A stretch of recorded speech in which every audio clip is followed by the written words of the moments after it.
А сега искате да ни каже нещо, Янки?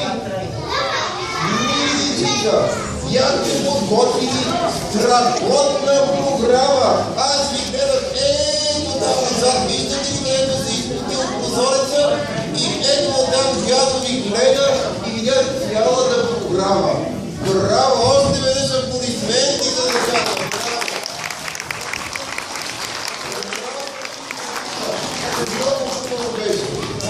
Сега, искате ли да ми изпеем една коледна песня, така ме зарадва малко? Понеже няма свят, това да ми дойде радостта.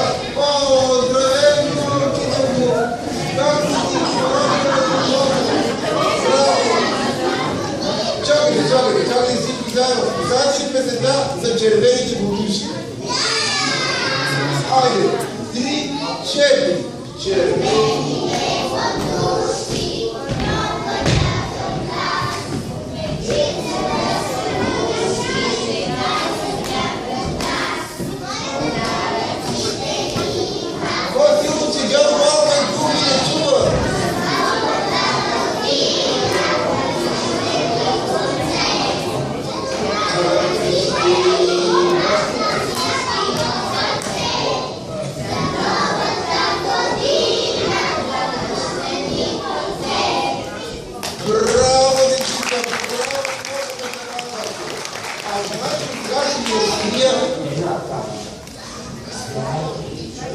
Защо тя Коледа никога не е с червени бутушки?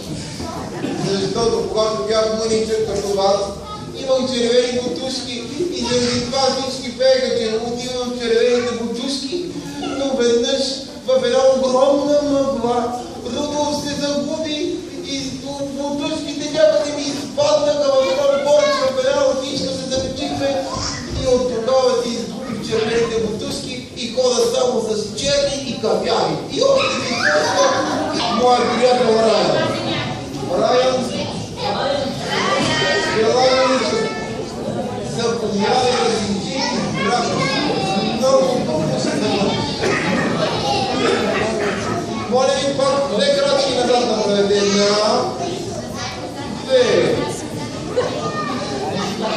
Позидачи, къде е позидачи? Ела Миничък, позидачи, ела Миничък.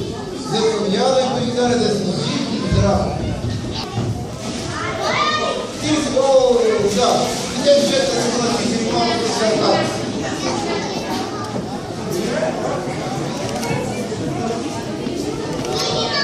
Ая, запомнявай много си красива нещо, не сте ме да пожарахте за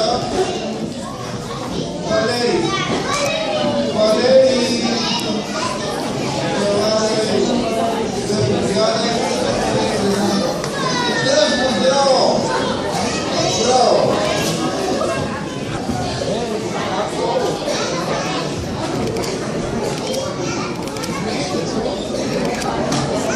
Никол, къде е Никол? О, Аничка, заповядай да си жива и здрава.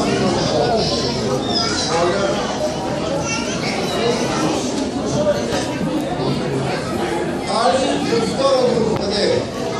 Ела, Али. Заповядай, че въздушна беше, нали? Да, браво. Моята снимка е това, но като млад.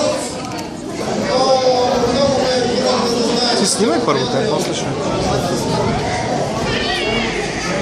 Я готов голям подарък за Ирина. Ирина заповядай. Ще можеш си сама да отказваш Ирина. Това е за Мария. Къде е Мария? Ела. Направете място да дойде Мария да получи подарък. Заповядай Миничка да си жива и здрава. Не се така му пуща.